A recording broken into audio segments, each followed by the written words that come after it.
जय श्री कृष्ण प्रिय भक्तों, आइए सुनते हैं एक भक्त की भगवान से निर्मल प्रेम की कथा। एक गांव में एक निर्धन दंपत्ति रहता था।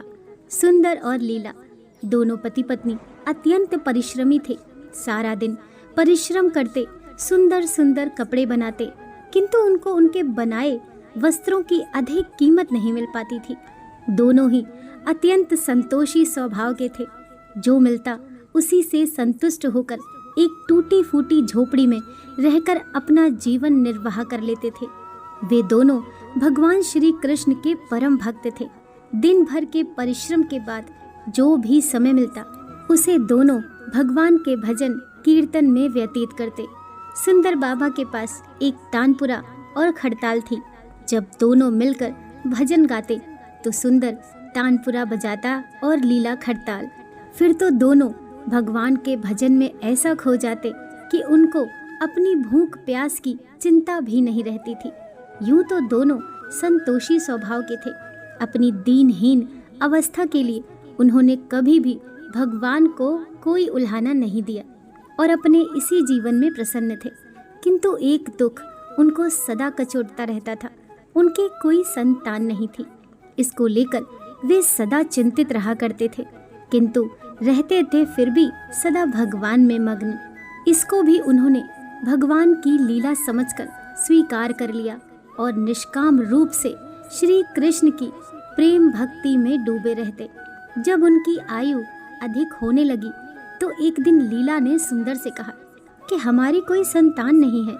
कहते हैं कि संतान के बिना मुक्ति प्राप्त नहीं होती। अब हमारी आयु भी अधिक हो चली है, न जाने कब बुलावा आ जाए।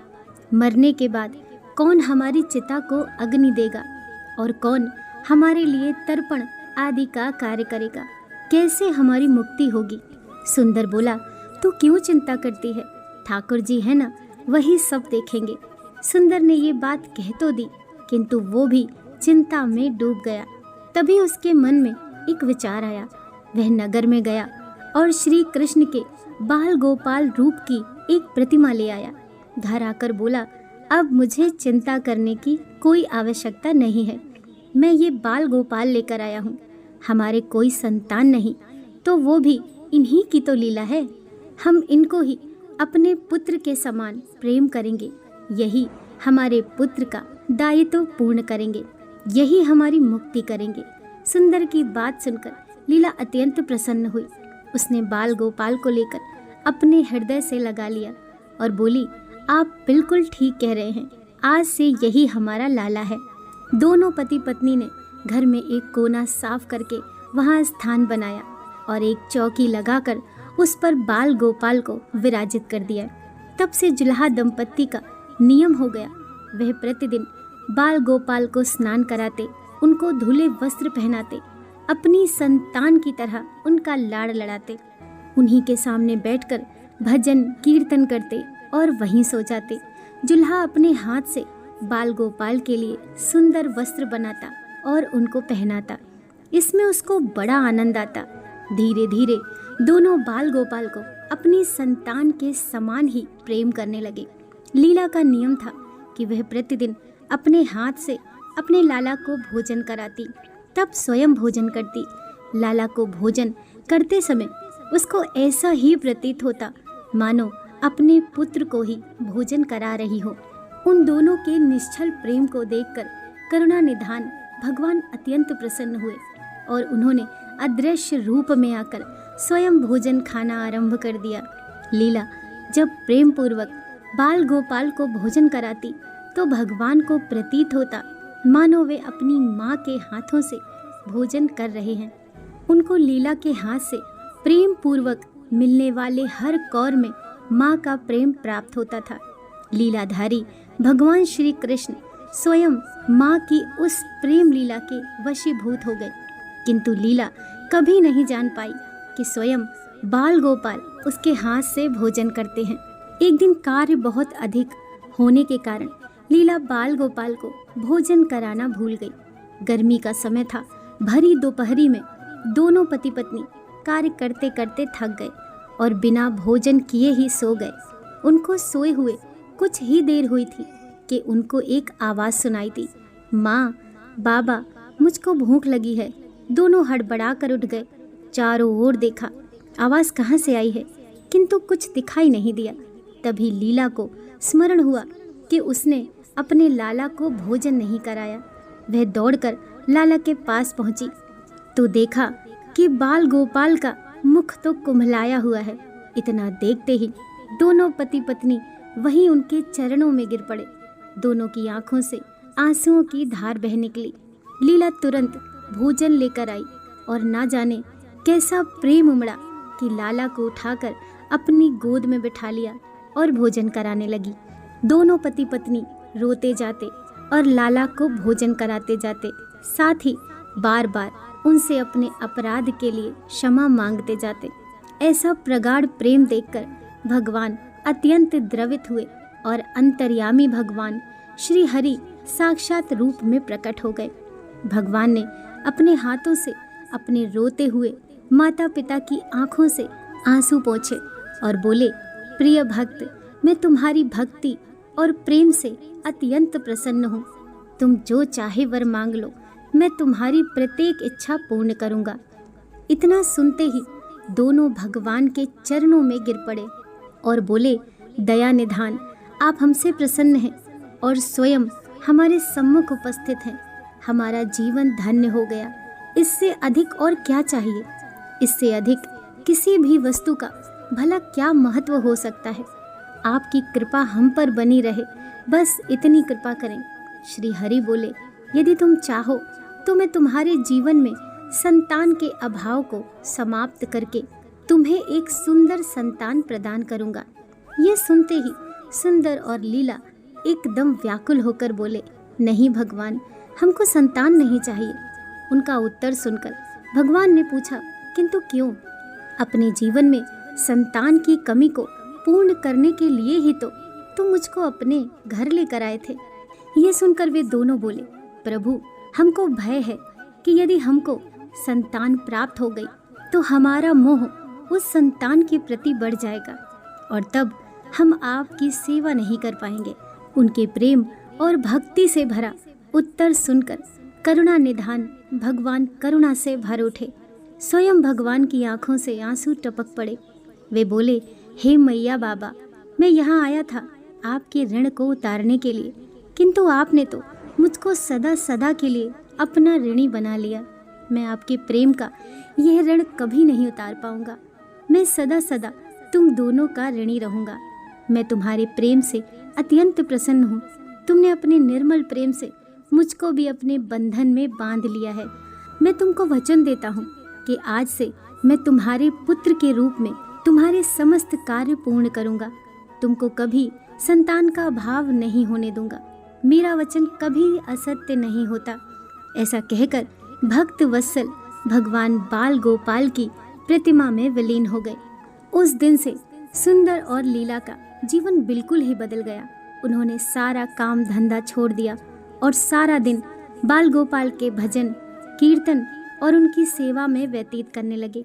उनको ना भूख सताती थी, ना प्यास लगती थी। सभी प्रकार की इच्छाओं का उन्होंने पूर्ण रूप से त्याग कर दिया। सुंदर कभी कोई कार्य करता तो केवल अपने बाल गोपाल के लिए सुंदर सुंदर वस्त्र बनाने का। उनके सामने जब भी कोई परेशानी आती, बाल गोपाल तुरंत ही एक बालक के रूप में उपस्थित हो जाते और उनके समस्त कार्य पूर्ण कर देते। वह दंपति और बालक गांव भर में चर्चा का विषय बन गए, किंतु गांव में कोई भी ये नहीं जान पाया कि वे बालक कौन है, कहाँ से आता है और कहाँ चला जाता है। धीरे धीरे समय बीतने लगा। जिल्हा दंपति बूढ़े हो गए, किंतु भगवान की कृपा उन पर बनी रहे। अब दोनों की आयु पूर्ण होने का समय आ चला।